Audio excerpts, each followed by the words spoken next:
আমি কোনো মুখোশ পরিনি, আমি কিছু আড়াল করিনি। Ready, 1 2 3 4 action. ভার্সিটির বন্ধুরা বলে যে বন্ধু মজা তো তুই একাই নিচ্ছিস দুনিয়াতে, আমরা তো জাস্ট বেঁচে আছি। ফেস ভ্যালুর কারণে কখনো সুবিধা নিয়েছেন কিনা বা পেয়েছেন কিনা? একটা লেবু বা দুইটা লেবু মাঝে মাঝে ফ্রি পান দিয়ে দেয়, মামা এটা আপনার জন্য, বা দুনিয়া পাতা। অভিনয় যে একটা পেশা বা এইখান থেকে যে আসলে আপনার ফিডিং হয়, আপনার লাইফ সার্ভাইভালের একটা ইভেন্ট আসে, এইটা এখনো অ্যাকসেপ্টেবল হয় নাই আমাদের সোসাইটিতে। মন খারাপ হলে একদম চটজলদি উপায় কি আছে যেটাতে মন ভালো হয়ে যায়? কিছু খাওয়া, খেলেই মন ভালো হয়ে যায়। কিছু খাবো আর কি, ব্রেনকে ডাইভার্ট করি। এই নায়িকা পরে আমাকে পার্সোনালি সরি বলছে যে দেখো আমার কিছু করার নেই, আমার তো সার্ভাইভ করতে হবে, মাসে আমার 5 টাকা কাছে ওর সাথে লক করা, এই মুহূর্তে আমি এই রিস্কটা নিতে পারবো না, আমার ক্যারিয়ারের ওই জায়গা আসে না। এই জায়গাটা আমার কাছে খারাপ লেগেছে যে এটাকে নেপোটিজম বলবেন নাকি পার্সিয়ালিটি বলবেন বা আরেকজনকে উঠতে না দেয়া, এইটা খারাপ। এটাও একটা উইশ আমার লাইফের। ধরেন আমি একটা সুন্দর বাসায় থাকবো, মা বউ একসাথে থাকবে, আমি রান্না করে খাওয়াই। ভাই একজনকে প্রেম করবো আর একজনকে বিয়ে করবো, তাতে ক্যারেক্টারলেস হয়ে গেলাম। তো আমি বলছি না, পূজা চিরিকেই বিয়ে করতে চাই। 5 বছর পরে আপনি আপনাকে কোথায় দেখতে চান? ইন্ডিয়ান কন্টেন্টে, হতে পারে হিন্দি, হতে পারে বাংলা। কোনো ডিরেক্টর আছে দেখবেন যে বলে রেডি 1 2 3 অ্যান্ড গো। আব্বুর তখন হার্ট অ্যাটাক হয়েছিল, তো রিং পরানো হবে আগামীকাল সকালে। এটাকে প্যারানর্মাল বলবো নাকি রিয়েলিস্টিক বলবো জানি না, কিন্তু ওই সিচুয়েশন আমার লাইফের সাথে কানেক্টেড ছিল অলমোস্ট 90%। যে বাবা না থাকলে কি হবে। সিনেমার ইউনিট একরকম, নাটকের ইউনিট একরকম। আমার না করা উচিত বলে আমি কখনো কোনো কাজ করি না।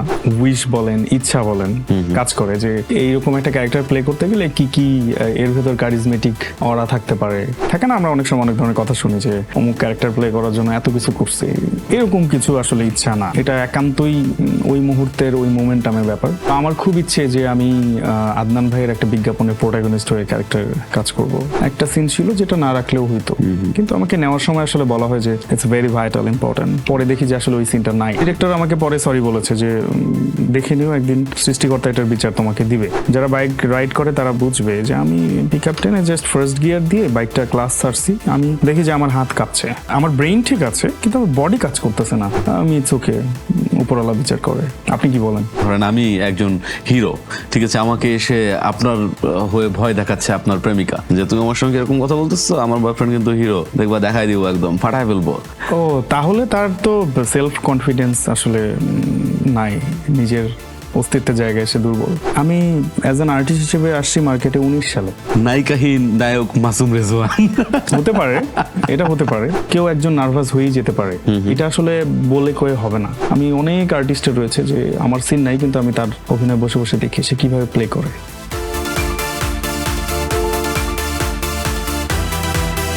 কালবেলার নিয়মিত আয়োজন বিনোদন আড্ডাতে আপনাদের সবাইকে স্বাগত জানাচ্ছি। আমাদের আজকের অতিথি এমন একজন মানুষ যিনি খুব অল্প সময়ে তার সাবলীল এবং ন্যাচারাল অভিনয় দিয়ে দর্শকের মনে জায়গা করে নিয়েছেন।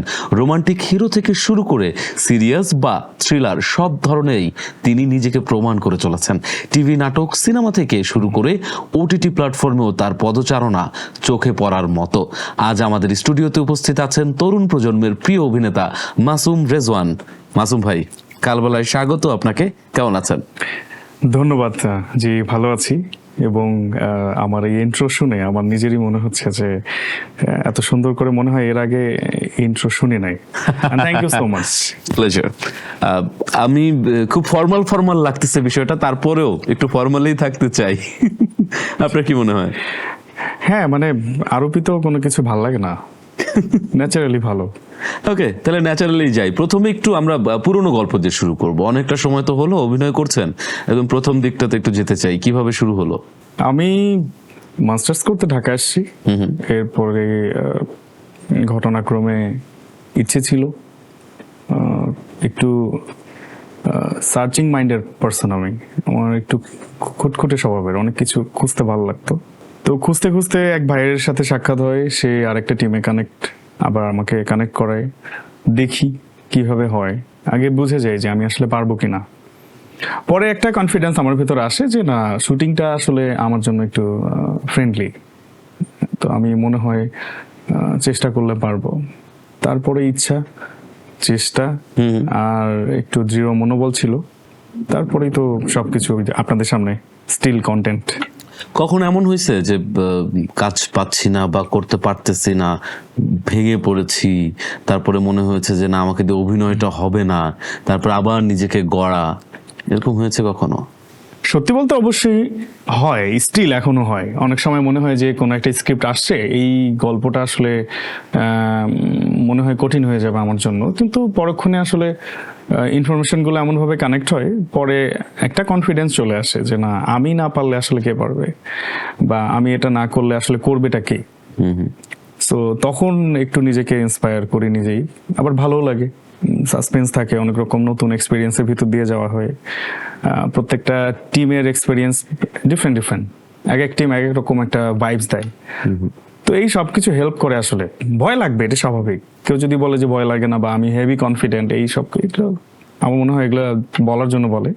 বিইং অনেস্ট, প্রত্যেকটা সিচুয়েশন ফেস করতে হয় আসলে, যে ঠিক হবে না ভুল হবে, পারবো কি পারবো না, এ সবারই হয়। অনেকদিন তো কাজ করলেন, অনেক ধরনের চরিত্রে কাজ করেছেন, এখন পর্যন্ত এমন কোন চরিত্র পেয়েছেন যেটা একদম আপনার জীবনের সঙ্গে মিলে যায় এরকম? একটা ঘটনা আমার ক্যারিয়ারের শুরুর দিকে মিলেছিল। আমি তখন শুরু করছি চরকিতে, আমার একটা সিরিজের অফার এসেছিল, নিখোঁজ। তো আমি সেটার একটা কল পেয়ে ডিরেক্টরের সাথে দেখা করতে যাই, শুটিং চলা অবস্থায়। মানে আমার ক্যারেক্টারের পর্শনের শুটিং আসে নাই, অন্য শুটিং শুরু হয়ে গেছে। তো ডিরেক্টরের সাথে যাওয়ার পর আমি ডিরেক্টরকে বলি যে আসলে আমি হসপিটাল থেকে এসেছি, আব্বুর তখন হার্ট অ্যাটাক হয়েছিল, তো রিং পরানো হবে আগামীকাল সকালে। তো মোটামুটি 7 ঘন্টা ছিল আমার হাতে, হসপিটালে ওয়েট করছিলাম। তো আমাদের হসপিটালের পাশেই আবার শুটিং করছিল তারা, তো আমাকে বলে এসে দেখা করতে। তো আমি গিয়ে দেখা করে উনি আমার প্রেক্ষাপটটা বুঝে আমি আসলে কোন মেন্টাল অবস্থার মধ্যে আছি।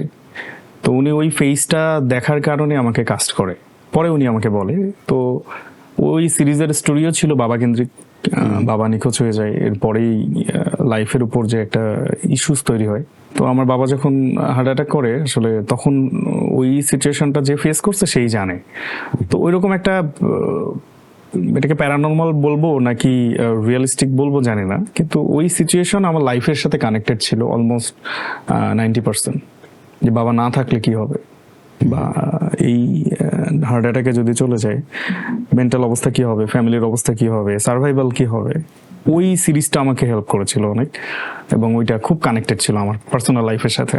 আপনি সিনেমায় কাজ করছেন, নাটকে করেছেন, ওটিটি করছেন, মানে একই সঙ্গে সবগুলো মাধ্যমে কাজ করে যাচ্ছেন। চেঞ্জিং কি মনে হয়, পার্থক্য আসলে কি মনে হয়, যে নাটকের দুনিয়াটা কেমন, সিনেমার দুনিয়াটা কেমন, ওটিটিটা কেমন? আমার কাছে পার্থক্য ইউনিট। সিনেমার ইউনিট একরকম, নাটকের ইউনিট একরকম, ওয়েব সিরিজের একরকম, বিজ্ঞাপনের একরকম, ইন্টারভিউ শো করছে এখানে, আপনাদের ইউনিটটা একরকম। তো প্রত্যেকটা ইউনিট ডিফারেন্ট। ওই ইউনিট অনুযায়ী পারফরমেন্সের আসলে লেয়ার চেঞ্জ হয়। সিনেমার এক ধরনের অ্যাক্টিং এর প্যাটার্ন কাজ করে, ড্রামাতে একটু মেলোড্রামা বেশি কাজ করে, শর্ট ফিল্মস, বিজ্ঞাপনে তো প্রোডাক্টের উপর আসলে অ্যাক্টিং ডিপেন্ড করে। তো আমার কাছে আসলে পার্থক্য ইউনিট আমি ফেস করি, যে ইউনিটের পার্থক্যের কারণে আসলে আমাদের আউটলুক চেঞ্জ হয়। আরামটা কোন মাধ্যমে, নাটক, সিনেমা, ওটিটি?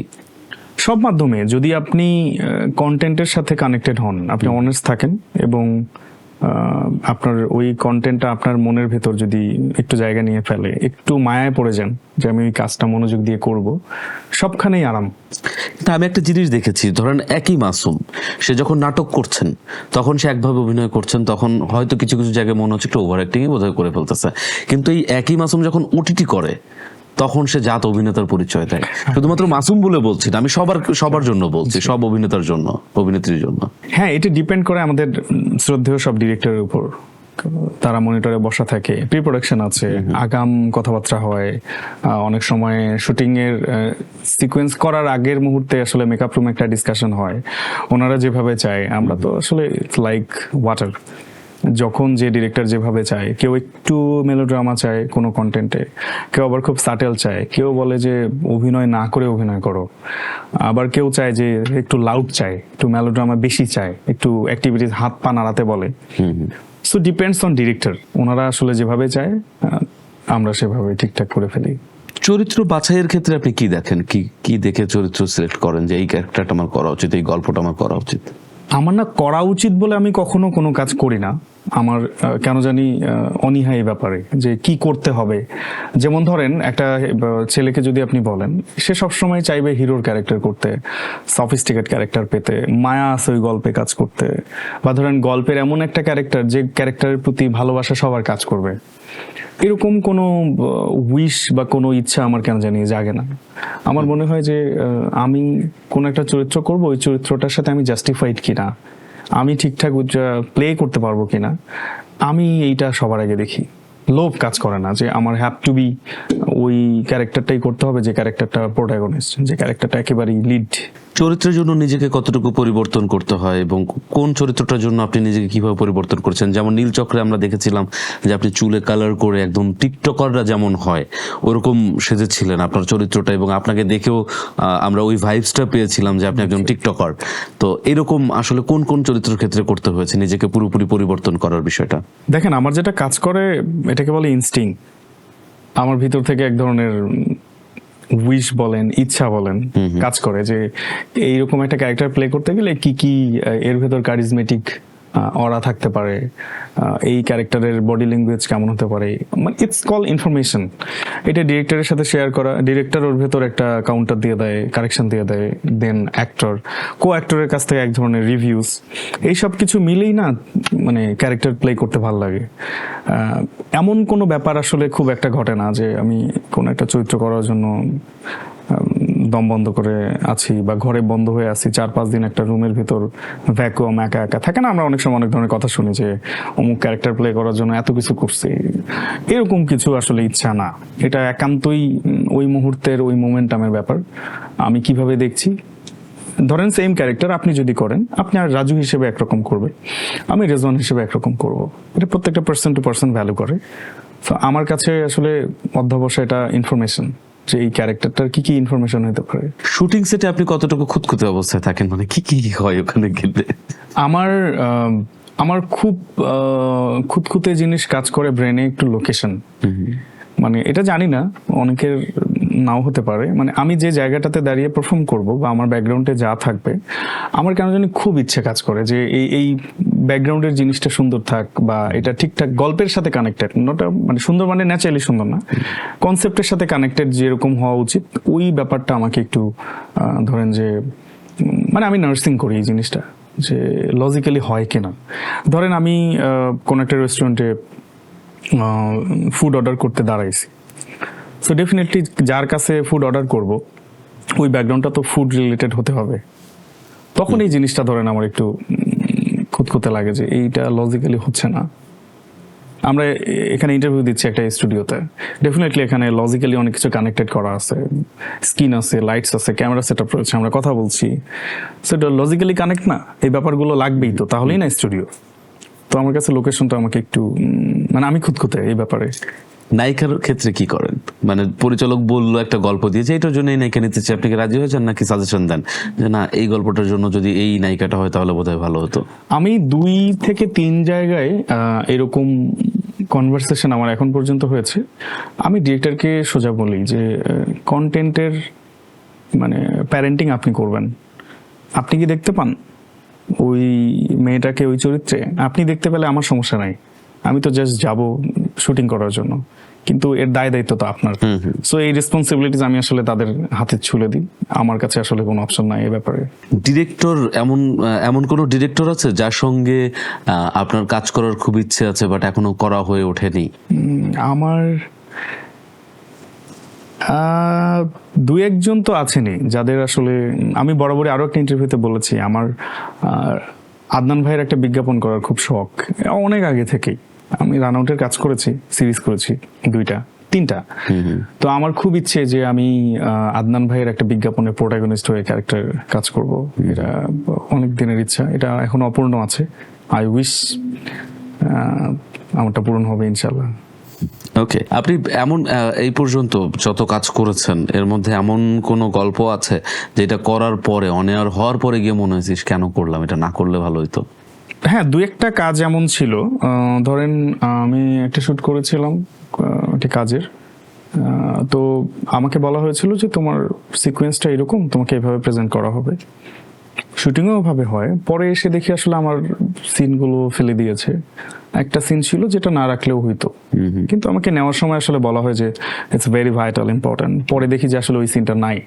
তো তখন ওইটা দেখে মনে হয়েছিল যে এটা তো না করলেই পারতাম বা না করা উচিত ছিল। আপনার অনেক ধরনের এরকম ডার্ক পাস্ট আছে। আপনি হাসি খুশি থাকলেও আমরা যতটুকু জানি যে অনেক ধরনের ডার্ক পাস্ট আছে। আপনি শুটিং সেটে বাইরে এসে কেঁদেছেন, এরকম আমরা শুনেছি। কতটুকু সত্যি আসলে? দেখেন, ব্যাপারটা এমন যে প্রত্যেকটা ফিল্ডেই কাজ করতে গেলে তো কিছু জিনিস ফেস করতে হয়। তো আমার কাছে, আমি শুরু থেকেই শুটিং জিনিসটাকে একটা ইনস্টিটিউট হিসেবে ভাবতাম, এখনো ভাবি। তো তখন কিছু কিছু এটাকে বলবো নেগেটিভ ইনসিডেন্ট ঘটে। তো ওই জিনিসগুলো আসলে কষ্ট দিয়েছে আমাকে এর আগেও। একটু বিস্তারিত শুনতে চাই, আসলে কি হয়েছিল ওখানে। এটা আমার ছোট্ট একটা ঘটনা। আমি একবার বলেছিলাম এক জায়গায় যে আমি শুটিং সেটের এক কোয়ার্টিস্ট, প্রোটাগনিস্ট, সে আসলে আমার সাথে মিসবিহেভ করেছিল। তো মিসবিহেভটা খুব বাজে ছিল এবং এটার সাথে আমি কানেক্টেড ছিলামও না। তো সে মোটামুটি একরকম সিনিয়র আর্টিস্ট হিসেবে যা হয় আর কি, ধরনের ডোমিনেট, বিহেভস খারাপ কথা, এলোমেলো কথা বলা, মেকআপ রুমে এক ধরনের খারাপ ধরনের শব্দ ব্যবহার করা, যেটা আসলে খুবই আর্টিস্টিক জায়গার মানুষের ভাষা হতে পারে না, এ ধরনের কথা বলে। তো আমি সেটা প্রতিবাদ করি। এটা করার কারণে আসলে ডিরেক্টর তো প্রোটাগনিস্ট আর্টিস্টকে বেশি ভ্যালু দেয়, লজিক্যালি তাকেও প্রোডাকশন নামাতে হবে। ইভেন ডিরেক্টর আমাকে পরে সরি বলেছে যে দেখে নিও একদিন, সৃষ্টিকর্তা এটার বিচার তোমাকে দিবে। আজকে আমি হয়তো কিছু বলতে পারলাম না, কিন্তু কোনো একদিন দিবে। তো লাকিলি আমি শুটিং হাউস থেকে নেমে আমি বাইক নিয়ে গিয়েছিলাম। তো আমি না বাইকটা স্টার্ট দিয়ে না বাইকটা ড্রাইভ করতে পারতেছিলাম না। আমি, যারা বাইক রাইড করে তারা বুঝবে যে আমি পিক আপ টেনে জাস্ট ফার্স্ট গিয়ার দিয়ে বাইকটা ক্লাস ছাড়ছি, আমি দেখি যে আমার হাত কাঁপছে। মানে আমার ব্রেইন ঠিক আছে, কিন্তু আমার বডি কাজ করতেছে না। 5 তলায় ছিল সেট, তো ওখান থেকে নামছি, বাইক জাস্ট হেলমেট পরে যাচ্ছি, কিন্তু আমার বডি আসলে ফ্রিজ হয়ে গেছে। মানে বাইকের পিক আপ দিছি, কিন্তু আমি বাইক সামনে যাওয়ার কনফিডেন্ট পাচ্ছি না। কোনো রকম বাইক ব্রেক দিয়ে পাশে একটা চায়ের দোকান ছিল, আমি সেখানে বসে আছি। জানেন, ব্যাপারটা খুবই normal, I was very normal, কিন্তু আমার চোখ দিয়ে পানি আসতেছে এবং হাসতে হাসতে একটা কান্না আছে না, যে আমি আমার ফেস ঠিক আছে, বডি ঠিক আছে, এভরিথিং ওকে, আমার চোখ দিয়ে পানি আসতেছে। এবং মোটামুটি 40 মিনিট প্লাস অলমোস্ট 1 আওয়ার আমি ওখানে বসা। আমি একটার পর একটা চা খাচ্ছি, ভাবছি যে বডি মেবি আমার প্রেশার লো হয়ে গিয়েছে। উপরের ওই ইনসিডেন্টটা আমাকে খুব উইক করে দেয়। তো আমি বাইক চালাতে পারি না। পরে কষ্ট করে উত্তরা থেকে আমার বাসা আদাবর আসতে হবে, লং রোড, অলমোস্ট প্রায় 23 কিলো রাস্তা আমি 20 to 30 স্পিডে বাইক চালাই আসছি। এবং মোটামুটি মহাখালী পার হওয়ার পর দেখি আমার ভিশন ব্লার হয়ে যাচ্ছে। মানে আমার চোখের ভিশন দেখে একটু কাপা কাপা ঘোলা দেখতেছি। দ্যাট মিনস আমি বুঝছি আমি ফিজিক্যালি উইক হয়ে গেছি। ওই কথাগুলো আমাকে ট্রমাটাইজ করে ফেলে। এবং মোটামুটি বাসায় আসি প্রায়, মানে পরের দিন ঘুম থেকে ওঠার পর একটু নর্মাল হয়েছি, কিন্তু ওই সাউন্ডসগুলো, ওই মোমেন্টামগুলো আসলে আমাকে টর্চার করছিল। পরে আসলে কিছু করার নেই, ইটস ওকে, যেটা হয়ে যায় হয়ে যায়। দেন আমি ধীরে ধীরে রিকভার করি, 2-1জনকে শেয়ার করি। তো তারা বলে যে ইটস নর্মাল, যে আজকে তোমার সাথে খারাপ করেছে তার সাথেও খারাপ হবে। এবং আই সি ইট অলরেডি। আমি কিছু করি নাই, তারাও অনেক কিছু ফেস করে, দেখি খুবই নির্লজ্জকর সিচুয়েশনে তারা পড়ে। আমি ইটস ওকে, উপরওয়ালা বিচার করে। আপনি কি বলেন? অবশ্যই উপরওয়ালা তো বিচার করেই, কিন্তু এই শুটিং সেট নিয়ে আরো অনেক ধরনের ঘটনাই আমরা শুনি। কোথাও শুনি যে নায়িকা মারামারি করে, কোথাও শুনি নায়ক হচ্ছে প্রোডাকশন বয় বা কারো গায়ে চা ছুঁড়ে মারে। এরকম অনেক ধরনের ঘটনাই আমরা শুনি, প্রতিনিয়তই কম বেশি ঘটে। কেউ হয়তো প্রকাশ করে, কেউ হয়তো প্রকাশ করে না। তো আবার বাইরের দিকে দিয়ে যদি তাকাই আমরা, যেমন অনেক দর্শক আছে, অনেক আপনাদের অনেক ভক্তরা আছেন যারা এরকমটাও বলে যে আমাদের ইন্ডাস্ট্রিটা হচ্ছে সস্তা ইন্ডাস্ট্রি। এটার সঙ্গে আসলে আপনি কতটুকু একমত? আমি 50-50। আমি আপনাকে শুরুতেই বলেছি যে আমার কাছে শুটিং প্লেস অর্থাৎ ইন্ডাস্ট্রিটা আমার কাছে ইনস্টিটিউট। তো এই ইনস্টিটিউটে দুষ্টু স্টুডেন্টও থাকবে, ভদ্র স্টুডেন্টও থাকবে, ট্যালেন্টেড থাকবে, আবার কেউ আসবে শুধু ভার্সিটিতে ভর্তি হতে আসবে, জাস্ট ভর্তি হওয়া দরকার, আবার দেখবেন যে পাশ করতে পারবে না, চলেও যাবে। তবে আমি সবসময় মনে করি যে আমাদের ভালো ব্যবহার, ভালো ভাষা এবং মনের ভেতর ভালোবাসা, এই তিনটা জিনিস একটা আর্টিস্টের জন্য খুবই উপযোগী এবং জরুরি। কিছুদিন আগে ফেসবুকে একটা পোস্ট দিয়েছিলাম আমি, যে কোনো এক নায়ককে এক নায়িকা বলছেন যে আমার বয়ফ্রেন্ডও হিরো। আপনি দেখেছেন হয়তো এই পোস্ট। হ্যাঁ, আপনার একটা পোস্ট আমি দেখি। কেমন লাগে এরকম কথা শুনলে? এটা তো দুষ্টু মিষ্টি কথা, ভালোই লাগে এগুলো শুনতে। যে আমার সাপোজ ধরেন আমি কিছুদিন আগে একটা ওয়েব ফিল্ম করে আসছি, বঙ্গতে আসবে, জলমহল নাম। তো কো আর্টিস্ট হিসেবে একটা নতুন মেয়ে ছিল, আমিও নতুন, সেও নতুন। তো এটা করে আসার পর আসলে আমাকে অনেকে বলতেছিল যে কি অবস্থা, তোমার নায়িকার কি খবর? বললাম হ্যাঁ, কোন নায়িকা? বললো না, তুমি না শুট করে আসলাম। বললাম আচ্ছা, নায়িকা তো আমি জানি, কন্টেন্টের নায়িকা, আমার নায়িকা না। তো এরকম মানুষজন তো বলেই, ভালোই লাগে এগুলা শুনতে। না, এই যে ধরেন হুমকি দেওয়া, যে ধরেন আমি একজন হিরো, ঠিক আছে, আমাকে এসে আপনার হয়ে ভয় দেখাচ্ছে আপনার প্রেমিকা, সে নায়িকা, সে এসে আমাকে ভয় দেখাচ্ছে যে তুমি আমার সঙ্গে এরকম কথা বলতেছো, আমার বয়ফ্রেন্ড কিন্তু হিরো, দেখবা দেখাই দিব, একদম ফাটায় ফেলবো। ও, তাহলে তার তো সেলফ কনফিডেন্স আসলে নাই, নিজের অস্তিত্বের জায়গায় সে দুর্বল। সাপোজ ধরেন আপনি আমাকে কিছু একটা বললেন, এখন আমি যদি বলি যে আমার আপনাদের কালবেলার সিওর সাথে আমার আন্ডারস্ট্যান্ডিং ভালো, আমি তোমার সাথে কথা বলতেছি পরে, তো আপনি এটাকে কিভাবে নেবেন? ওকে, আমরা অনেক অনেক নায়কের কাছেই শুনি, মানে এটা অফ রেকর্ড বলে, আপনি অন রেকর্ড বলবেন কিনা আমি জানি না, যে কিছু কিছু ডিরেক্টর আছে যাদের সঙ্গে কাজ করতে গেলে খুব বিরক্ত লাগে এবং মনে হয় যে এ কেন আসছে মিডিয়াতে, এ কেন ডিরেক্টর হয়েছে। লাকিলি আমার সাথে না এমন ঘটনা আসলে ঘটে নাই। আমার কাছে মনে হয় যে একটা মানুষ যখন অ্যাজ অ্যান ডিরেক্টর প্রফেশনে আসে, সে অনেক অনেক বড় লেভেলের স্যাক্রিফাইস করে আসে। এই লাইনটা তো আসলে খুব ইজি গোয়িং না। দেখবেন যে কেউ অ্যালাউ করে না। একটা নর্মাল ফ্যামিলির ছেলে, ও ডিরেক্টর হিসেবে কাজ করতে চায় একটা অনিশ্চিত জায়গায়, রিস্ক নিয়ে অ্যাসিস্ট করে, কোনো না কোনোভাবে প্রডিউসারকে কনভিন্স করে, কিছু টাকা ম্যানেজ করে, একটা কন্টেন্টের পিছনে অনেক দিন শ্রম দিয়ে সে যখন একটা কাজ করার জন্য একটা সেটে আসে, ডেফিনেটলি তাকে হেল্প করাটাই থাকে আসলে আমাদের দায়িত্ব। তো আমি জাজ করতে যাব না আসলে কে কিভাবে কাজ করে, তবে পার্সন টু পার্সন ভ্যালু করে। ধরেন মজার বিষয় আছে, ধরেন খুব ইন্টারেস্টিং ঘটনা সেটে ঘটে, কোনো ডিরেক্টর আছে দেখবেন যে বলে রেডি 1 2 3 and go, অ্যাকশন বলেন। ধরুন কেউ বললো যে রেডি 1 2 3 4 অ্যাকশন, আবার কেউ ready ready ready ready ready ready 1 2 2 1 2 and 0 0 0 0 0 0 0 থাকুক, দাঁড়াও দাঁড়াও, 0 0 চলুক চলুক চলুক চলুক, অ্যাকশন। তো এক একটা পার্সনের এক এক রকম অ্যাকশন বলার ধরন। তো আমরা আর্টিস্ট হিসেবে আমাদের ওই ফার্স্ট থেকেই আসলে আন্ডারস্ট্যান্ড হয়ে যায় এই মানুষটা কিভাবে কমফর্ট। তো এই ডিলটা হয়তো যারা করতে পারে না তারাই ক্লেম করে। ইন্ডাস্ট্রিতে সব থেকে কাছের 5 জন নায়িকার নাম বলেন।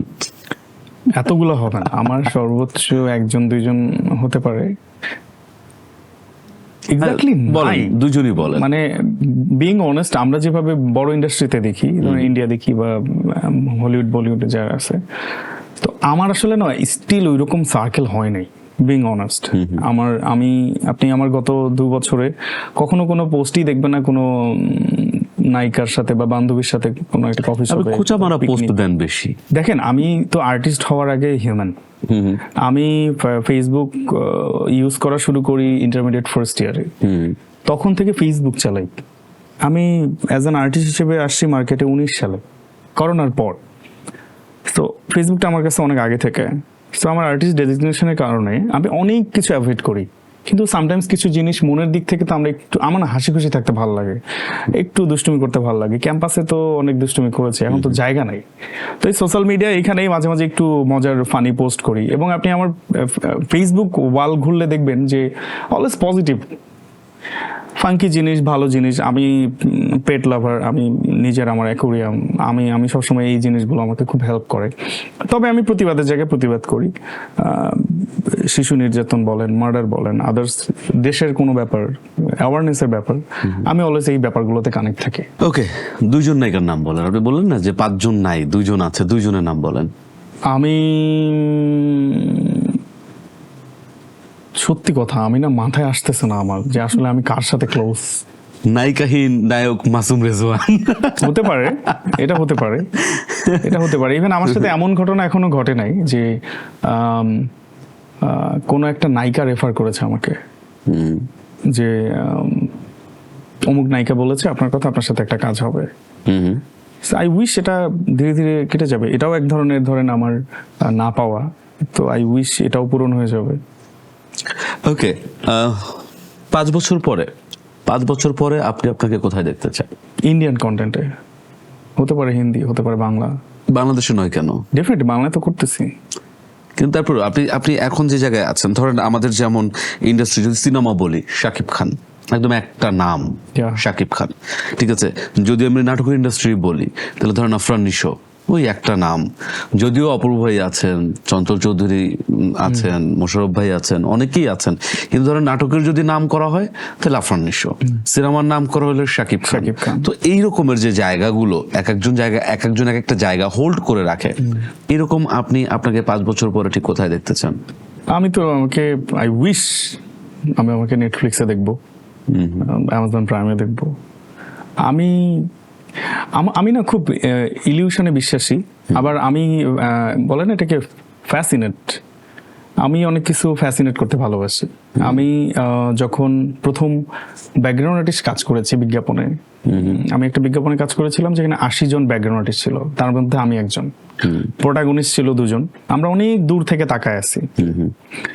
তো আমি ওটা দেখার পর ওই দিন চিন্তা করলাম, আমি 80 নম্বরে, আমাকে যেতে হবে 1 নম্বর 2 নম্বরে, 2 প্রোটাগনিস্ট হইতে হবে, কি করতে হবে? তো আমি একদিন উইশ করছি ওই দিন যে আমি ঠিক প্রোটাগনিস্ট হব, এটার জন্য আই উইশ কিভাবে কাজ করতে হবে।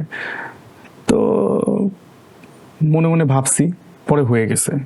আমি একটা ইউটিউব কন্টেন্ট থেকে আমাকে একদিন একটা কাজে শুটিং ডেট লক করার পর আগের রাতে বলছে ক্যান্সেল, তোমার ক্যারেক্টারটা আসলে তোমাকে এই ক্যারেক্টারে প্রডিউসার চায়নি বা অন্য কাউকে নিতে বলছে। Okay thank you. ঠিক পরের দিনই আমি কিভাবে যেন একটা হইচইয়ের বুকের মধ্যে আগুন সিরিজের কল আসছে আমার। সো আমি একদিন ওই রাতেই একটু ফ্যাসিনেট করছিলাম যে এটা ইউটিউবের কাজে আমাকে নিল না, কিন্তু আই উইশ একটা বড় প্রজেক্টে আমি কাজ পাবো। তো পরের দিনই কল আসছে। সো সৃষ্টিকর্তা মনে হয় আমার দোয়াটা একটু কবুল করেন তাড়াতাড়ি। সৃষ্টিকর্তা আপনার সকল দোয়া আরো দ্রুত কবুল করুক। আমরা যেহেতু শাকিব খান প্রসঙ্গ আসলো, একটু শাকিব খান নিয়েও প্রশ্ন করতে চাই। সেটা হচ্ছে যে বর্তমানে দেখা যায় আমরা সাংবাদিকরা যেটা করি, আপনাদেরকে পেলেই প্রশ্ন করি যে শাকিব খানের সঙ্গে কাজ করার ইচ্ছা আছে কিনা। মোস্ট অফ দ্য টাইম আমরা নায়িকাদেরকে এই প্রশ্নটাই আমরা বেশি করি। আমরা বলতে যে আমরা যেহেতু সাংবাদিক, এবং যারা ফিল্ডে যায় প্রশ্ন করে তারা সবাই তাদেরকে সাংবাদিক পরিচয়টাই দেয়, সে কারণে আমরা বলছি। তো আপনাকে যদি প্রশ্ন করা হয় শাকিব খানের সঙ্গে কাজ করবেন কিনা, বা এরকম প্রশ্ন পেলে আপনার আসলে কেমন লাগে? দ্য ভেরি ফার্স্ট টাইম আমার লাইফে ধরেন এরকম প্রশ্ন আসছে। আপনাকে আমি আমার লাইফের ইনসিডেন্ট বলি, মজার। আমি পড়াশোনা করেছি রংপুর সিটিতে, ইন্টারমিডিয়েট। তো ওইখানে একটা সিনেমা হল স্টিল আছে, শাপলা সিনেমা হল। ওইখানে আমার বন্ধুদের মিলে আমরা সিনেমা দেখতে যাইতাম, মানে 2-3 মাস পর একটা শাকিব খানের ফিল্ম। তো আমি হলের মধ্যে বসে শাকিব খানের অ্যাক্টিং দেখতাম, সিঙ্গেল স্ক্রিনের, চিল্লাচিল্লি, এই উড়াধুরা মজা। তো আমি ওই ফিল্ম দেখার পর একদিন মনে হলো আমার যে দিঘি ছিল ওই সিনেমাতে, শাকিব খানের ভাস্তি বা ভাগ্নি ক্যারেক্টার, মেবি ওটা হতে পারে বা অন্য একটাও হতে পারে, নাম মনে নেই আমার। তো আমার না ওই দিন কিভাবে যেন মনে হয়েছিল আমার যে আমি একদিন এই বাচ্চা মেয়েটার সাথে অ্যাক্টিং করবো। I don't know why. ধরেন যে 2011 or 12 দিকে এই ঘটনা। লাকিলি দিঘির সাথে আমি কাজ করছি 3 বছর আগে একটা ওয়েব ফিল্মে। এখানে আমি দিঘিকে বসে ওটা মেকআপ রুমে বলতেছি যে আমার লাইফে আমি এমন একটা ফ্যাসিনেট করে রাখছিলাম, আমি একদিন তোমার সাথে অ্যাক্টিং করবো। তখন আই ওয়াজ নো ওয়ান, আমি লাইফে ভাবিই নাই যে কখনো এখানে আসবো। So, আমি লাইভ তোমাকে দেখতেছি, আমার নিজের কাছে অবিশ্বাস্য লাগতেছে। তো সাকিব খানকে যখন আমরা ওই সিনেমা দেখি কি বললো এটাকে শুনেনি। ও খুবই পজিটিভলি দেখছে, ইভেন ওর লাইফেও সেম ঘটনা ছিল, আমাকে বলছে। ওও এক হিরোর সাথে ফ্যাসিনেট ছিল, কাজ করার জন্য খুব ইচ্ছে ছিল ওর, ওই হিরোর সাথে কাজ করবে। লাকিলি ওই হিরোর সাথে ও কাজ পাইছে। তো দেন ও বলছে যে আসলে এটা কানেক্ট হয়, আমার লাইফও এরকম ছিল। So that time was so happy. Shakib খানের কথা যেটা বললেন, আমি তখন থেকে ওনাকে দেখি। ওই সাকিব খান আর আজকের আমাদের রকস্টারের সাকিব খানের যে ভ্যারিয়েশন, তার যে মাইলেজ, তার যে ক্যারেক্টারের আউটবাস্ট, এটাকে বলবো আউটবাস্ট, সে যে ভার্সিটালিটির জায়গার যে লেভেলে নিয়ে গেছে, এইটা দেখে আপনি বললেন না একটু 5 বছর পর কোথায় দেখতে চান আমাকে, আমার নিজেরও কনফিডেন্ট জাগে যে এই মানুষটাকে আমি সেই শাপলা সিনেমা হলে 35 টাকার টিকিট মনে হয়েছিল তখন সিঙ্গেল স্ক্রিনে, এই টিকিট কেটে দেখেছি। এখন আমি লাস্ট মনে হয় 1150 টাকা ছিল ভিআইপি হলের টিকিট, সেইটা কেটে আমি ধরেন তুফান দেখেছি, তাণ্ডব দেখেছি। তো এই মানুষটা তার লেভেল আপ করতেছে। আমি সেই রংপুর থেকে স্টিল ঢাকায় সেম ইন্ডাস্ট্রিতে কাজ করতেছি, একই স্ক্রিনে আমাদের নীলচক্র চলতেছে, আর এক স্ক্রিনে তাণ্ডব চলতেছে। সো আমার মনে হয়েছে যে না, গ্রোয়িং পিরিয়ড দিস ইজ, তাকে দেখে ইন্সপায়ার হই। তার সে ইন্টারন্যাশনালি কাজ করতেছে এখন, ওয়াই নট মি। এই যে একটা বিষয় দেখেন, আপনি শাকিব খানকে একসময় সিঙ্গেল স্ক্রিনে দেখতেন গ্রামে বসে, সে সময় হয়তো আপনি কখনো ভাবেনি নেই আপনি অভিনেতা হবেন, হিরো হবেন, এরকম কোনো চিন্তা ভাবনাই ছিল না। এরপরে একটা সময় আসলো যে সময় একটা জাস্ট এই রুম আর ওই রুম, 2 রুমের পার্থক্য, হয়তো ডিসপ্লেটা এদিক ওদিক ঘুরানো, একটা স্ক্রিনে আপনাকে দেখা যাচ্ছে, একটা স্ক্রিনে শাকিব খানে দেখা যাচ্ছে, দুটি same screen, same size, same colour, same sound system, দুজনকে দেখা যাচ্ছে। কেমন লাগে? আপনি এখানে বসে বসে আপনাকে দেখছেন আর ভাবছেন যে ঠিক অপোজিট পাশে শাকিব খানকে দেখা যাচ্ছে। আমার লাইফ না খুব মানে এটাকে ম্যানুফেস্টিং বলে না, আমার লাইফটা এরকম ভাই, সত্যি কথা। আমি প্রথম সিনেপ্লেক্সের সিনেমা দেখি যদি একদিন, মুস্তাফা কামাল রাজ ভাইয়ের, তাহসান ভাই এন্ড শ্রাবন্তী। তো আমি জীবনের প্রথম সিনেপ্লেক্স দেখেছি দ্যাট টাইম। ওই সিনেমা যখন রিলিজ হয় তখন আমি ঢাকা আসি। তো ফার্স্ট ডেইস আমি ওই সিনেপ্লেক্সে এত বড় স্ক্রিন দেখে, এত ওয়ার্ম এসি রুম, ফুড আছে ইচ্ছা মতো, তখন ওই দিনে উইশ করছিলাম, ইস এই মনিটরটাতে আমাকে দেখতে চাই আমি একদিন, ইস কবে দেখবো কবে দেখবো। আমার যখন নীলচক্র ফার্স্ট ডে আমি শো দেখতে গেলাম ঈদের দিন, আমার এন্ট্রি সিন আমি যখন দেখেছি, যে ফার্স্ট আমাকে দেখানো হলো অডিয়েন্সের ক্রাউড, চিৎকার, আমার কিছু বন্ধু বান্ধব ছিল, তারা যে উইশ, ওই সময় না আমার এত পরিমাণে আনন্দ ভিতরে ছিল, আমি আপনাকে আসলে ভিজুয়ালি বলে বোঝাতে পারবো না। এবং সেম জিনিস আমাকে আমার এক বন্ধু বলেছিল যে এই স্ক্রিনে একটু পর সাকিব খানের শো আছে, সেম স্ক্রিন, সেম হল, সেম জায়গায় তোমার শোটা এখন। সো তুমি ভালো জায়গায় এসছো, ভালো কাজ করতেছো। আপনার এই কথাটাই আমাকে আমার বন্ধু বলেছিল। ওকে, আপনি উইশের কথা বলছিলেন যে আপনি উইশ করলে সেই উইশটা পূরণ হওয়ার সম্ভাবনা অনেক বেশি থাকে। অনেক বেশি। কোন নায়িকাকে দেখে উইশ হয়েছে এরকমের যে ইস, এ যদি আমার প্রেমিকা হতো? প্রেমের ইচ্ছা, এটা বাংলাদেশ ইন্ডাস্ট্রি হতে হবে এমন না, ওয়ার্ল্ড ওয়াইড। হ্যাঁ, আমার কলকাতার মধুমিতাকে দেখে আমার মনে হয়েছে, মধুমিতা সরকার, জি, যে কোনোদিন তার সাথে আমার একটা কাজ হবে। না, কাজের বিষয় না, প্রেম হয়েছে কিনা, যে আপনার মনে হয়েছে ইস এই নায়িকা যদি আমার প্রেমিকা হতো? না, এটা বোধহয় আমার সাথে হয় নাই। আমি একদিন ফানি ওয়েতে, আরো বাচ্চা ছিলাম, আমাকে সময় টিভির এক সাংবাদিক ভাই বলেছিল যে ইন্ডাস্ট্রিতে যদি কারোর সাথে প্রেম করতে চান কার সাথে করবেন। তো আমার তখন পূজা চেরিকে ভাল লাগতো অ্যাজ অ্যান পারফর্মার, আমি ওর সিনেমা দেখে ফ্যান ছিলাম। সো আমি বলে দিয়েছিলাম পূজা চেরি। পরবর্তীতে আরেক জায়গায় প্রশ্ন করেছিল যে বিয়ে করলে কাকে করতে চান, তো আমি প্রথমে বলছি পূজা চেরি প্রেম, পরে বিয়ের কথা বলছে, আমিও বলছি হ্যাঁ ভাই একজনকে প্রেম করবো আর একজনকে বিয়ে করবো, তাতে ক্যারেক্টারলেস হয়ে গেলাম। তো আমি বলছি না, পূজা চেরিকেই বিয়ে করতে চাই। সো এটা বলার কারণে যেটা হয়েছে যে এখন আমি লাস্ট দম দেখার পর আমার মনে হলো যে হু নোজ ইন ফিউচার তার সাথে আমি যদি একটা কাজ করতে পারি, আমার এই উইশটাও পূরণ হবে। পূজা চেরির সঙ্গে। জি। মধুমিতা সরকারের কথা বলছিলেন, যে মধুমিতা সরকারকে আপনার ভালো লাগে, কেন ভালো লাগে? ওকে আসলে ভালো লাগাইছে আমার ফ্যামিলি, ওর সিরিয়াল দেখতে। ইয়াস, তো আমি কি যেন নাম, একটু বোঝে না, সে বোঝে না বোধহয়, না মনে হয়। হ্যাঁ, তো হয়েছে কি, ডিনার টেবিলে হলো সিরিয়াল প্লে করে ওরা দেখতো, আমিও তো খেতাম, তো আমার সিরিয়াল পছন্দ ছিল না। সো দেখতে দেখতে হয় কি ভালো লাগা কাজ করছে যে আচ্ছা এই নায়িকাটা সুন্দর, এই নায়িকাটার অনেক রিলস এসে পরে ধীরে ধীরে ফিল্মে আসলো, ফিল্ম দেখলাম। তো দ্যাটস ওয়াই আসলে এটা nothing very serious, just as a human তাকে ভালো লাগে। কোনো সিনিয়র শিল্পীর সঙ্গে কাজ করতে গিয়ে নার্ভাস হয়ে গেছেন কখনো?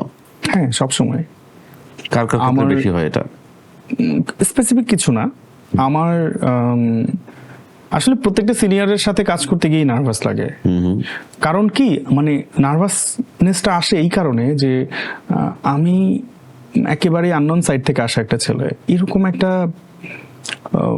জ্ঞানী মানুষ, তার সাথে আমি স্ক্রিন শেয়ার করছি, ডায়ালগ দিচ্ছি, আমাকে নিয়ে টেনসড কাজ করে যে আসলে আমি কি ঠিকঠাক পুল অফ করতে পারলাম কিনা, আমি কি ভুল করলাম কিনা। থাকে না ফার্স্ট ইন্ট্রো, আপনি প্রথম কোনো মানুষের সাথে মিট করা, কাজ করা, একটা বলে না first intro is the best intro. তখন ওই নার্ভাসনেস কাজ করে যে আসলে আমি কি ঠিকঠাক করতে পারবো কিনা, সে আমার পারফরমেন্স নিয়ে হ্যাপি কিনা। বাট খুব চাই সিনিয়ররা আমাকে একটু নার্সিং করুক, কাউন্টার দিক, একটু বুঝাই নিক, আমি এই ওয়েদার তৈরি করে ফেলি। আমি স্টিল যত সিনিয়রদের সাথে কাজ করেছি আমি সব সময় তাদেরকে ওই সম্মান রেখে তাদের কাছে শেখার আগ্রহ থেকে কাজ করেছি।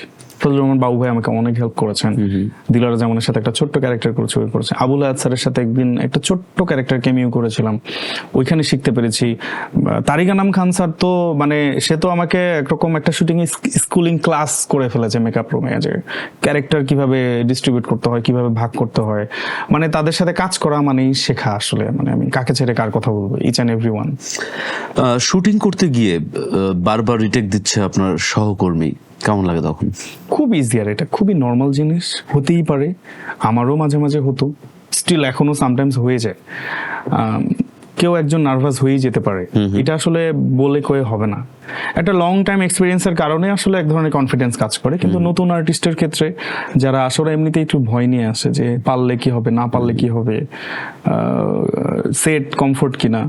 তো আমি তো নিউ কামার ছিলাম, সো আমি সেই জায়গাটাতে আমি অলওয়েজ নিউদের সাথে একমত, মানে এক লাইনে দাঁড়ানো। আমি অলওয়েজ নিউ কামারদের সাথে খুবই কমফোর্ট এবং তাদের প্রতিনিধি হিসেবে থাকতে চাই।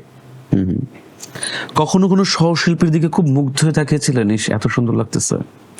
সুন্দরের কথা বলবো না, পারফরমেন্স দেখে আমি মুগ্ধ হই। সহশিল্পী পুরুষ মেল, মানে মেল ফিমেল বোথ, আমার স্ক্রিনে আমার যদি সিন নাও থাকে কোনো সময় সিনে, আমার কোনো কাজ বা করার না থাকলে আমি না আসলে মনিটরের পিছনে বসে থাকি। আমার ভালো লাগে দেখতে একটা মানুষ, ধরেন মেকআপ রুমে আমরা এই ঠিক আছে সিনটা করে আসতেছি, সে বিদায় নিয়ে চলে গেল, মনিটরের সামনেই তাকে আরেকটা মানুষ দেখা যায়, কথা বলার মানে কথার ধরন থেকে শুরু করে পুরো হিউম্যানটা চেঞ্জ হয়ে যায়। এটা ম্যাজিক্যাল ব্যাপার, আমার এটা দেখতে ভালো লাগে। আমি অনেক আর্টিস্টের রয়েছে যে আমার সিন নাই, কিন্তু আমি তার অভিনয় বসে বসে দেখি সে কিভাবে প্লে করে। অনেক রোমান্টিক গল্পে কাজ করেছেন, বাস্তবে রোমান্টিকতায় কতটা এক্সপার্ট মাসুম রেজওয়ান? আমার মনে হয় অভিনয়ের জন্য যতটুকু ইনফরমেশন দরকার রোমান্টিক অ্যাক্টিং করার জন্য, এটা একান্তই ডিরেক্টরদের উপর, ডিরেক্টর যেভাবে দেখতে চায়। আমি আপনাকে শুরুতেই বলেছি আমি আসলে পানি, আমাকে আপনি যেভাবেই রাখতে চাবেন, যেভাবেই কাঠামোতে ফেলতে চাবেন, আমি সেভাবেই পারি। আর এমনি যদি ভিতর থেকে বলেন, ডেফিনেটলি আমি রোমান্টিক, আমি সবকিছুকে সুন্দর করে দেখতে ভালোবাসি। আমার কাছে প্রত্যেকটা খারাপ, আমার কাছে যদি 10টা খারাপ জিনিস রেখে দেন, আমি ওর ভেতর থেকে ভালো জিনিস বের করে ফেলবো। মানে আমি সবসময় পজিটিভ জিনিস খুঁজি খারাপ জিনিসের মাঝখানেও। কোনো নির্দিষ্ট কোনো অভিনেত্রীর সঙ্গে যখন বারবার কাজ করা হয়, একবার দুইবার তিনবার, এরপরে একটা গুঞ্জন শুরু হয়ে যায় এই নায়ক নায়িকার প্রেম চলছে, আপনার সঙ্গে এমন হয়েছে কিনা? না, আমার আসলে কাজ করে না এত কিছু, মানে কিছু ডিউটিস না আমি আমার ঘাড়ে রাখি না, নিও না। দর্শক বা ভক্তরা অনেক সময় মনে করে যে এই নায়কের সঙ্গে এই নায়িকার প্রেম আছে। প্রেডিকশন, এটা মানুষের প্রেডিকশন। আপনাকে নিয়ে হয়েছে? হ্যাঁ হয়েছে, আমার সাথে কথা বলেছে, আমাকে অনেক রকম প্রশ্ন করেছে। আমার কথা ভাই ইটস ওকে, এটা তো একান্তই ওই দুইটা মানুষের কথা, ওই দুইটা মানুষের ব্যাপার যারা, আর এটা কমন, মানে কমন ফিল্ডে থাকলে সবারই কারো না কারোর সাথে রিলেশন হবে, কেউ তো একা একা সারা জীবন কাটাবে, প্রেম করবে, বিয়ে হবে, এটা তো স্বাভাবিক। একদম অনেস্টলি বলবেন, শুটিং সেটে সব থেকে দেরি করে আসে কোন নায়ক এবং কোন নায়িকা? বিং অনেস্ট, আমি তো আসলে বিজ্ঞাপনে বেশি কাজ করেছি, আমাদের আসলে লেট করে যাওয়ার অপশনই নাই। গাড়ি বাসার নিচে থাকে, আমাদেরকে পিক করে নিয়ে যায়, নামায় দেয়। তবে যদি ড্রামা বলেন বা ফিল্ম বলেন, এতে তো টাইম ভাগ থাকে। ধরেন কারো একটা সিন ওর কল টাইমই সন্ধ্যার পরে, সে তো বিকেলেই আসবে। আবার কারো ধরেন যে মর্নিং আওয়ারে কাজ শেষ হয়ে যায়, সে চলে যায়। আমি ফেস করি নাই যে লেট করে কে আসে বা কে আসে না, আমার চোখে আসলে খুব একটা পড়ে নাই। ওকে, স্ক্রিপ্ট নিয়ে কখনো ডিরেক্টরের সঙ্গে তর্কযুদ্ধ হয়েছে কিনা? সব সময়, কি ধরনের মানে একেবারেই লজিক্যাল। কি ধরনের তর্কযুদ্ধ হয়? যদি ডিরেক্টর অ্যালাউ করে যে আমি এটা নিয়ে আপনার সাথে শেয়ার করতে চাই, সেক্ষেত্রে শেয়ার করি। আর যে বলে যে না আমি শেয়ার করতেই চাই না, it's okay, it's your responsibilities. সব থেকে আন্ডাররেটেড অভিনেতা অভিনেত্রী কে কে আছে এখন বাংলাদেশে আপনার মতে? আন্ডাররেটেড, আমি একজন অভিনেতাকে চিনি, আমি তাকে আমার কাছে মনে হয় আপনারা চিনবেন, সমাপ্তি মাসুক নামে একজন আছে। উনি দীর্ঘ বছর থেকে অভিনয় করে। আমার কাছে মনে হয় কেন জানি এই লোকটা ওয়ান অফ দ্য সুপার লেভেলের ফাইনেস্ট অ্যাক্টর, কিন্তু উনি ওনার ক্যালিবার ওনাকে আসলে ইউজ করতে পারেনি, বা উনি ওই ধরনের ক্যারেক্টারে কানেক্ট হতে পারে নাই। আমার মনে হয় এই মানুষটা চরম সম্ভাবনাময়। এই মানুষটাকে দিয়ে বাংলাদেশ বা আমাদের ইন্ডাস্ট্রি নেক্সট 10 বছর একটা আলাদা মার্কেট প্লেস বানানো মানে হতে পারে তাকে দিয়ে। অ্যান্টাগনিস্ট ক্যারেক্টার বলেন, ক্যারেক্টার আর্টিস্ট বলেন, ভার্সেটালিটি বলেন, আমার মনে হয় তাকে দিয়ে পসিবল। ডিম ভাজি, পানি গরম করা, চা তৈরি করা, ভাত রান্না করা, আলু ভর্তা, এসব ছাড়া আর কি কি রান্না করতে পারেন? চাউমিন, মাছ, গরু মাংস,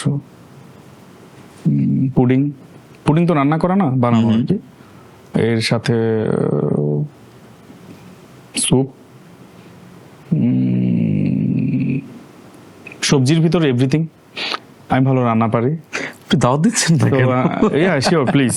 আমি দীর্ঘ সময় একা ঢাকায় থাকি, তো রান্নাটা আসলে কিভাবে যেন নিজের প্রয়োজনে হলেও করে মানে শিখে ফেলেছি করোনার সময়। কিভাবে শিখেছেন? আম্মুকে ফোন দিয়ে রান্না করে, নাকি আমি ইউটিউবে? আপনাকে মজার কথা বলি, আমি একদিন দুটো ফ্রেন্ড আসছে, বলতেছে যে কি করব করোনার সময়, বাইরে তো ফুড টুড খুবই রিস্ক, পোলাও রান্না করব। তো সব রেডি, আমার বোনকে ফোন দিছি যে কি করবে, ও বলছে এটা এইভাবে করতে হবে, প্রথমে পানি গরম করো, এরপরে চাল দাও, হালকা সিদ্ধ হলে নামায় নাও, এরপরে পাতিলের ভিতর দাও, মশলা টশলা দিয়ে ভালো করে ভেজে নিয়ে তেল দিয়ে পানি দিয়ে ঢেকে দাও, হয়ে যাবে। ওকে, নাইস। লবণ যে দিতে হয় পোলাওয়ে, এটাও বলতে ভুলে গেছে। তো নতুন, আমি তো জানি না। তো সব রান্না সুন্দর দুর্দান্ত, পেঁয়াজ কুচি ভেজেছি, উপর দিয়ে দিছি, একবারে ডেজার্ট টাইপের সাজাইছি, দুর্দান্ত খাবার রেডি, খাবো। পোলাও না মজা লাগতেছে না, কি ব্যাপার, এটা মজা লাগতেছে না কেন? এরপরে ফোন দিছি, কি কইছো, উদয় কোনো টেস্ট হয় না, কিছু না, ভালো লাগতেছে না। বলে কি লবণ দিছিস? না তো। বলে লবণ দিবি না? হলে তুমি তো বলো নাই লবণ পোলাওয়ে দিতে হয়, আমরা জানি নাকি? তারপরে জানছি যে না, লবণ আসলে পোলাওয়ে দিতে হয়। কোন স্পেশাল মানুষের জন্য স্পেশালি রান্না করেছেন? হ্যাঁ, আমি খিচুড়ি পাকিয়েছিলাম। কার জন্য? স্পেশাল মানুষ। বলবেন না যে কোনো মেয়ে স্পেশাল। আমরা বুঝে নিচ্ছি আমাদের মতো করে, যে যার মতো করে বুঝে নেবে দর্শক যে স্পেশাল মানুষটা আসলে কে হতে পারে এবং কার জন্য খিচুড়ি রান্না হতে পারে। এবং খাওয়াইও দিচ্ছেন। ওকে, থ্যাংক ইউ। আম্মুর জন্য কখনো রান্না করা হয়েছে কিনা? আম্মুর জন্য রান্না করা হয়নি, মানে এই সুযোগটা পাই নাই। তবে আই উইশ, আমি এটাও একটা উইশ আমার লাইফের। ধরেন আমি একটা সুন্দর বাসায় থাকবো, আমার ফ্যামিলি হবে, দেন মা বউ একসাথে থাকবে, আমি রান্না করে খাওয়াই। দুজন মিলে ঝগড়া করবে সারাদিন? মনে হয় না, মানে আমি এরকম ভিজুয়াল দেখি না। এটা হওয়া উচিত, মানে ঝগড়া করুক আমাকে নিয়ে, তারা না করুক। হওয়া উচিত, এটা একটু মজা। আপনি সারাদিন বাইরে থাকবেন, বাইরে থেকে যখন বাসায় ঢুকবেন, আম্মু বিচার দিবে, বউ বিচার দিবে, আম্মু এটা বলছে, আবার হচ্ছে আম্মু এসে আপনাকে বলবে তোর বউ এটা বলছে। এটা একটু কুল থিংস। আমার লাইফে না এই সিচুয়েশন আসবে না, বিকজ মা থাকে হলো আমাদের হোম টাউনে, তো আসলে সে ওখানেই থাকবে। এমন হবে যে সে ঘুরতে আসছে আমার ঢাকায়, আমার সাথে কয়েকদিন আছে, ফরেনারের মতো, আবার যাবে আবার আসবে। তো ওই মানে আমি না ভিজুয়ালি দেখি নাই ওটা, এরকম সিনারিওস হবে যেটা অ্যাভারেজ আমরা দেখি। আমার লাইফে এটা হবে না। অভিনয় সূত্রে তো অনেক জায়গায় ঘুরতে হয়, অনেক জায়গায় যেতে হয়, ঢাকার বাইরে, চট্টগ্রাম থেকে শুরু করে অনেক জায়গায় আপনাদের যেতে হয়, তো অনেক হোটেলেও থাকা হয়। তো এই যে যখন হোটেলে থাকেন, আমরা শুনি অনেক অভিনেতা অভিনেত্রী তারা ওখান থেকে অনেক কিছু চুরি টুরি করে নিয়ে চলে আসে। আপনি কি কি চুরি করেছেন এ পর্যন্ত? আমি চুরি করি নাই, তবে আমি একটা ব্রাশ নিয়ে এসেছিলাম একদিন, বিকজ অফ একটা হোটেলে শুট ছিল আমাদের, পরে টানা হলো 2 দিন আউটডোর, এবং আমাদের অপশন ছিল যে আমরা একদিন লেট নাইট শুট করব, পরের দিন আবার সিন করতে করতে আবার ঢাকা চলে আসবো। তো ব্রাশ নিয়ে যাই নাই, জানতাম তো হোটেলে আছে। পরে আমি ওইখান থেকে হোটেলে যে ব্রাশ ছিল আমি ওদেরকে রিসেপশনে বলছি যে আমি কি এটা ক্যারি করতে পারবো কিনা, কারণ আউটডোরে থাকবো তো, সো আমার প্রয়োজনে আমি আসলে দিনে 2-3 বার ব্রাশ করি। তো দেন ওইটা নিয়েছে, তো ওরা খুব হাসতেছিল যে স্যার এটা আসলে আপনাদের জন্যই, সো এটা নিয়ে প্রশ্ন করারও কিছু নাই, বলারও কিছু নাই, এটা প্লিজ আপনারা ক্যারি করতে পারেন। দেন ওই ব্রাশটা আমি নিয়ে এসেছিলাম। কখনো চুরি করেন নাই? না, আসলে মানে করার কারণ তৈরি হয় নাই, মানে কেন করবো বা কেন দরকার কি। নাইট ক্লাবে কখনো যাওয়া হয়েছে? নাইট ক্লাব জানি না, আমি 5 স্টার বারে গিয়েছি, রেস্টুরেন্টে গিয়েছি। ওখানে গিয়ে কি করা হয়? খুব নাচানাচি করেন নাকি? না না, একবার আমি গিয়েছিলাম একটা মিটিং এ, আমাদের এক ভাই এসেছিল, তো ওর কিছু ক্লায়েন্ট ছিল, ও বিজনেস করে জাপানে, আর এক ওর গাড়ির বিজনেস। তো বললো যে এখানে বসে আমার ক্লায়েন্ট আসছে, চলো বসে একটু কথা বলে আড্ডা দিই। দেন যাই, দেখি, কথা বলছি, ডিনার ছিল, ডিনার করেছি। ধরেন একটা ক্লাবে আপনি গেলেন, ক্লাবে যাওয়ার পরে ওখানে গান চলতেছে, গানগুলো আপনার ভালো লাগতেছে না, কিন্তু আপনার মন চাচ্ছে যখন কোনো একটা গান চলুক এবং আপনি খুব নেচে একদম ফাটায় ফেলবেন, কোন গানটা আপনি চালাতে চান? আমি নাচি নাই, আমি একটা রিকোয়েস্ট করেছিলাম একদিন, আমার খুব প্রিয় একটা গান, নো প্রমিসেস। সো আমি ওটা বললাম যে একটু প্লে করা পসিবল কিনা, একটু বৃষ্টি ছিল, ওয়েদারটা মজার ছিল। সো ওরা আবার ওই গানটা বললো যে হ্যাঁ স্যার, আমাদের মানে ওদের লাইব্রেরিতে এই গানটাই অনেক পপুলার। সো দেন প্লে করলো। সো ওই 5 মিনিট আমার কাছে খুব স্পেশাল ছিল। এই গানটা এরকম আমি শুনছি, কিন্তু আমি প্রায় 150 মানুষকেও শোনাচ্ছি। আমরা জানি আপনি মাঝে মধ্যে একটু গান টান করেন, আমাদের একটু শোনান একটা গান যদি সম্ভব হয়। গান থেকে গান চলে আসছে। ও মাই গড, আমি মিথ্যা বলবো না, আমি গান গেতে ভালোবাসি, আমি নিজের জন্য মাঝে মাঝে গান গাই, খুব আরাম লাগে। আজকে আমাদের দর্শকদের জন্য একটা গান শোনান। হ্যাঁ, এখনই না, প্লিজ। কি গাওয়া যেতে পারে? যে কোনো আপনার পছন্দের যে কোনো। আসলে মানে সিঙ্গার না তো, এখন ব্রেন আমাকে খুঁজতে হেল্প করতেছে না আসলে কোনটা গাওয়া যায়। হঠাৎ করে এমন হয়, হঠাৎ করে কেউ গান গাইতে বললে তখন গান খুঁজে পাওয়া যায় না। হ্যাঁ, যে আসলে আর হলো আমি না লিরিকে খুব দুর্বল, মানে আমার হোক না ভুলভাল হোক, লিরিক সমস্যা মনে নাই। থাকে না। ভুলভাল হলে আমাদের দর্শক এটা ক্ষমা সুন্দর দৃষ্টিতে দেখবে। আমার আরিয়ান ভাইয়ের বড় ছেলে, ওই নাটকের গানটা আমার খুব প্রিয়। প্লিজ। মিফতা জামান ভাইয়ের মুখোশ পড়েনি, ঠিক আছে, মেবি আমার মাথায় থাকবে, আই ডোন্ট নো, ক্ষমা করবেন যদি ভুল ভাল বলি।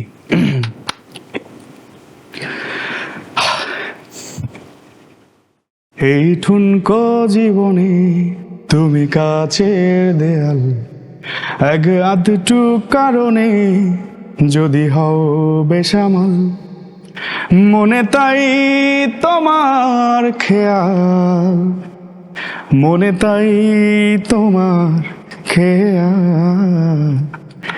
আমি কোনো মুখোশ পরিনি, আমি কিছু আড়াল করিনি, আমি শুধু ভালোবেসেছি, প্রেমের বাজি ধরিনি।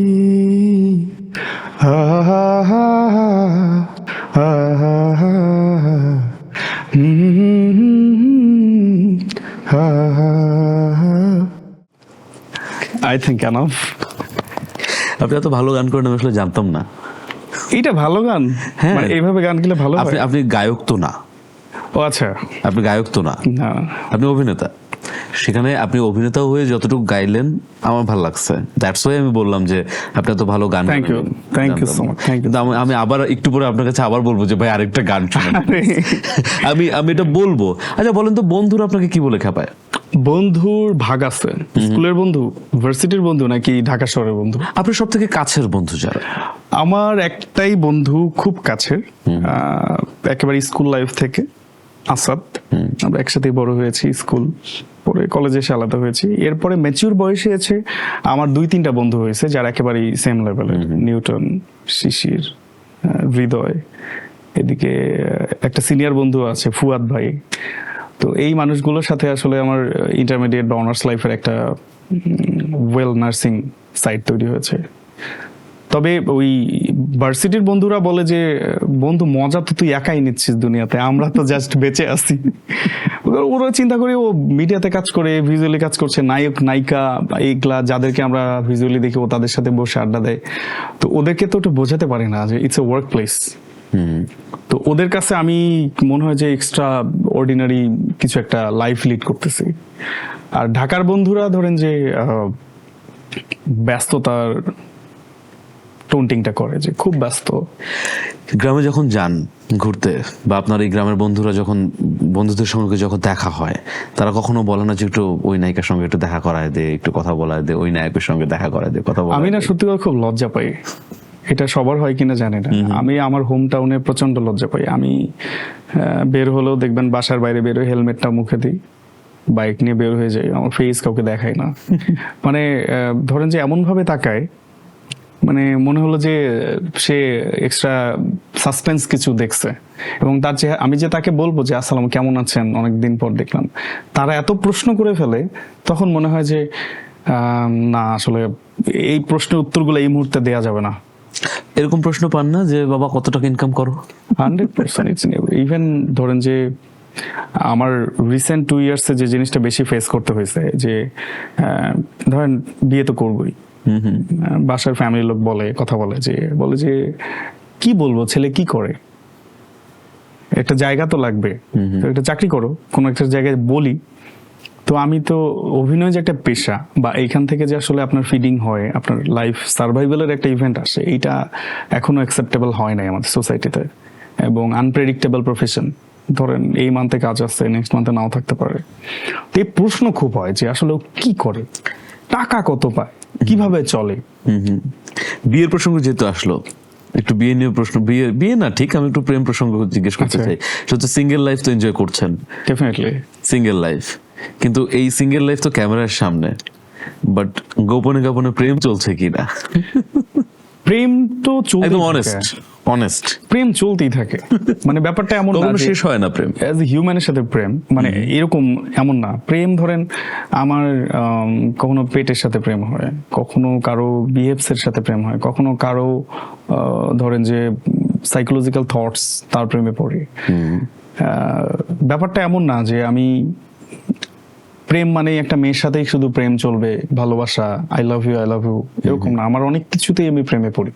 ধরেন আমি একজনের লাইভ শুনি রাতে, কবিতা আবৃত্তি, আমাদেরই ফিল্ডের একজন মানুষ। আমি ধরেন আমার মতো একটা মানুষ, তার লাইফে 3 থেকে 4 জন অডিয়েন্স থাকে, কিন্তু আমি বসে বসে তার কবিতা শুনি। এটা কি প্রেম না? সে মানুষটার নাম রাজু, সে কাজ করে কালবেলাতে। আমার তো কবিতা ভালো লাগে, আমি বসে বসে শুনি। এবার বলেন তাহলে এখন আমি যে তার কবিতা আবৃত্তির প্রেমে পড়ি বা শুনি, এটাকে আপনি কিভাবে দেখবেন? ওকে, অনেকভাবে দেখা উচিত। ওকে, মন খারাপ হলে একদম চটজলদি উপায় কি আছে যেটাতে মন ভালো হয়ে যায়? কিছু খাওয়া, খেলেই মন ভালো হয়ে যায়? কিছু খাবো আর কি, ব্রেনকে ডাইভার্ট করি। আর মন বেশিক্ষণ খারাপ আমি রাখি না, আমার অ্যাংজাইটি প্রবলেম রয়েছে। সো আমি খুব বেশি স্যাড জোনে গেলে আমার ব্রিদিং স্পেসে ঝামেলা হয়, আমার খুব ইরিটেটিং লাগে, খুব ডিস্টার্ব লাগে। সো আমি আসলে অনেক কিছু করা শুরু করি তখন। হতে পারে বাসা বাইরে চলে যাই, কিছু আমি ভালো রান্না করি, সো কিছু না কিছু পাকায় খেয়ে ফেলি। কোন ফ্রেন্ডকে খুব বেশি করি আমি সিরিজ দেখি, জাস্ট প্লে করে দিয়ে ফোন টোন অফ, এক ধ্যানে এক জ্ঞানে কিছু একটা দেখতে থাকি। ওকে, সেলিব্রিটি যেহেতু আপনারা অভিনয় করেন, ক্যামেরার সামনে থাকেন, স্ক্রিনে থাকেন, অনেক ভক্তরা আপনাদের সঙ্গে কানেক্টেড থাকে উইথ ফেসবুক। তো এই যে কখনো কোনো নারী ভক্তর মেসেজ দেখে অবাক হয়েছেন? সচরাচর হই। কি ধরনের মেসেজ দেয় আপনাকে? ধরেন যে রিকোয়েস্ট মেসেজের যে ঝামেলাটা হয়, 3-4টা মেসেজ আসার পর যখন ধরেন আমি সিন করি না, আমি জানিও না টেক্সট আসছে, প্রথম 3টা না খুব সুদিং একটা টেক্সট আসে, হ্যালো ভাইয়া এই নাইস, এই কাজ দেখেছি। রিপ্লাই না যাওয়ার পর না খুব অট এসএমএস আসে যে আপনি ড্যাশ ড্যাশ অভিনেতা, বেশি আপনার ভাব, মেসেজ সিন করেন না, দেখবো না কয়দিন থাকেন। তো প্রথম 3টা খুব জেন্টল থাকে, পরের লেয়ার গুলো জঘন্যতম চলে হয়। তো তখন আবার হেসে একটা হাসির ইমোজি পাঠায় যে আসলে আপনি মনে হয় একটু অধৈর্য। রাতের বেলা আপনি অনেক ঘোরেন বাইরে, বাইক নিয়ে ধুমধাম করে রাতের বেলা ঘুরতে বের হয়ে যান। সব থেকে মজার মেমোরি কি আছে রাতের শহরে? আমার একটা প্লেস আছে, একটা বা দুইটা, যে প্লেসগুলো আমাকে খুব এনার্জাইজ করে। আমার না একটু সিক্রেট ডিনারে পছন্দ করি আমি। আমার ঢাকা শহরে সব থেকে ভালো বন্ধু হলো রাস্তার মানুষ, মানে আমার ভালো বন্ধু। সেদিন বিজয় সরণিতে ব্রেক দিচ্ছি, এক মামা এসে বলতেছে, মামা ওই যে লাঠি বেচে এরকম এই সাইজের, গাড়িতে রাখে না অনেক মানুষ সেফটির জন্য, এই জন্য। তো মোটামুটি 1:30 বাজে, তখন সবই তো ফাঁকা। তো সিগন্যালের কারণে দাঁড়াইছি, বললো মামা এই লাঠিটা নেন। কি হয়েছে? বললো যে রাখেন, দিনে তো 350 বেচি, আপনি আমাকে 250 দেন। বললাম কিন্তু রাতের বেলা আমি লাঠি কি কর, বাসায় রাখবেন সেফটি দেন, মামা খাবো আমি। কি খাবেন? বললো ডিনার করি নাই। ঠিক আছে, বললাম যে তাহলে বসেন ডিনার করাই, খেলাম। এখন রাতে মার্কেট তো কই খোলা নাই, ধুম করে মনে হলো মগবাজার মোড়ে এই হোটেল সারা রাত খোলা থাকে, ভর্তাবাদ টান দিয়ে আসলাম। তাকে তার লাঠি এরকম ব্যাগ, লাঠির না হলো 20-25টা লাঠি। ডিনার করলাম, খেলাম। তো সে ভাবছে কি যে মানে আমি ফান করতেছিলাম। তো বাইকে বসায় টান দিয়ে 2-3 মিনিট রাস্তা ধুম টান দিয়ে চলে আসছি। খাওয়ার পর তাকে আবার সেম জায়গায় নামাই দিচ্ছি। আলাম হ্যাঁ আপনি ডিনার করছেন? বললো হ্যাঁ করছি। তা বললাম এবার আমার কাছে এটা কত টাকায় বেচবেন? বলতেছে যে মামা আপনি 100 টাকা দেন। বললাম ঠিক আছে দেন। তখন ওটা আবার নিয়ে ওই লাঠি হেলমেটের গ্যাপে আটকে, যারা বাইক চালায় তারা জানে আসলে কোনোভাবে ওটা অ্যাডজাস্ট করে বাসায় আসছে। আমার রাতের ইনসিডেন্ট মজা লাগে। কখন এমন হয়েছে যে ছিনতাইকারী ধরছে এবং আপনি যখন হেলমেট খুললেন ছিনতাইকারী আপনাকে বলল আপনি মাসুম ভাই না? ছিনতাইকারীর সাথে ঘটে নাই, আমার পুলিশ সার্জনের সাথে এমন ঘটেছে। নর্মালি চেক করছিল এই তো আমি দাঁড়াইছিলাম। আমার তখন লার্নার ছিল, আমার তখন ড্রাইভিং লাইসেন্স হয় নাই শুরুর দিকে। তো বললো যে লার্নারে তো বাইক চালানো যাবে না, আপনি চালাচ্ছেন কেন? তারপরে হেলমেট তো একটু দেখা যায়। এরপরে হেলমেট খুলে সালাম দিলাম, স্যার আমার তো অ্যাপ্লিকেশন দিয়েছে, আসলে কিছু করার নাই, আপাতত একটু স্যাক্রিফাইস করেন। তো ওই দিন উনি আমাকে এই স্যাক্রিফাইসটুকু করছে যে ঠিক আছে যে আপনি তো, এবং ও হেসে এই কথাই বলছে যে যাক বিনোদনের কাজ করেন, আপনাদেরকে আমরা দেখি এইটুকু, তবে আপনি লার্নারটা করে নিন, আমি হয়তোবা আপনাকে এখন স্যাক্রিফাইস করছি, সামনে সার্জেন আরেকজন আছে উনি নাও করতে পারে। বাজার করতে গিয়ে কখনো সুবিধা পাইছেন? হ্যাঁ আমি বাজার করি মূলত রাতে, মানে কাঁচা বাজার সবজি কখনোই মর্নিং আওয়ার বা লাঞ্চ টাইমে করতে নাই। তাহলে আপনি নর্মাল দামের থেকে কম দামে পাবেন রাতের বেলা। আর ম্যাক্সিমাম বাসায় যাই আমি 11টার পর, সো ওই সময় সব ক্লোজিং থাকে, ভ্যানের উপর যে সবজিগুলো থাকে। তো মার্কেটের ধরেন যে সবজি সকালবেলা করলা 80 টাকা, আমি সন্ধ্যাবেলায় ওইটা 50 টাকাতে পেয়েছি, মানে রাতে। ফেস ভ্যালুর কারণে কখনো সুবিধা নিয়েছেন কিনা বা পেয়েছেন কিনা, বা কি কি সুবিধা? লেবু, একটা লেবু বা 2টা লেবু মাঝে মাঝে ফ্রি পান দিয়ে দেয়, মামা এটা আপনার জন্য, বা ধনিয়া পাতা, এইটুকু বেনিফিটস পাই। ওকে, আমাদের ইন্ডাস্ট্রিতে সিন্ডিকেট প্রচুর আছে, আমরা সবাই জানি। এরকম সিন্ডিকেটের কারণে আপনি কখনো ক্ষতির সম্মুখীন হয়েছেন কিনা? ক্ষতি না, আসলে অপরচুনিটি মনে হয় কিছু 2-1টা জায়গায় বাদ পড়েছিলাম বিকজ অফ তাদের একটা কোরাম বা সব জায়গায়, মানে আমি কারোর সাথে কমফোর্ট, অনেক সময় হয় না যে আমি একটা কাজে কানেক্টেড আছি, ওইখানে কোনো সিনিয়র আর্টিস্ট বা কেউ অন্য একজনকে রেফার করেছে যে ওখানে ওকে নিতে হবে। তো ডিরেক্টর তখন বলে যে আসলে কিছু করার নাই, আমি তো তোকেই নিয়েছিলাম কিন্তু আসলে আরেক সাইড থেকে আরেকজনকে দিয়েছে, তাই আর কাউকে নিতে হচ্ছে, সো তোর সাথে পরে কোনো কাজ হবে। Okay thank you, it's normal. আমি ধরে নিই এটা আসলে আমার মাথায় ছিল না, এটা আমার রিজিকেই ছিল না, সো ওটা নিয়ে আফসোসের কিছু নাই। নেপোটিজম নিয়ে কি বলতে চান আমাদের ইন্ডাস্ট্রির? ভালো, কিন্তু দেখা যায় যে যখন অপরচুনিটি অনেক পেয়ে যায়, যেমন আমি আউটসাইডার, একেবারে নিউ কামার, একেবারে জ্ঞাতি গোষ্ঠীর কেউ অভিনয়ে নাই, একেবারে সেলফ, মানে কি বলবো, self made as an artist.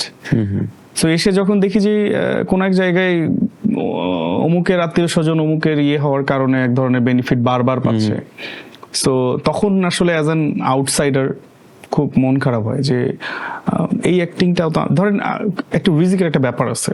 একটা ছেলে মাসে 20 দিন কাজ করতেছে, একটা ভালো অ্যামাউন্ট ইনকাম করতেছে, আরেকটা ছেলে মাসে 5 দিনও কাজ পাচ্ছে না, এবং সেম কাজ এই ধরেন যে আপনাকে নিয়েও হইতো আমাকে নিয়েও হইতো, এই দুজনকে বাদ দিয়ে বিকজ অফ তার একটা রেফারেন্স আছে, তার একটা জায়গা রয়েছে, তার হয়তো বা পূর্বপুরুষের একটা কর্তৃত্ব আছে, সে ওই বেনিফিটটা পাচ্ছে।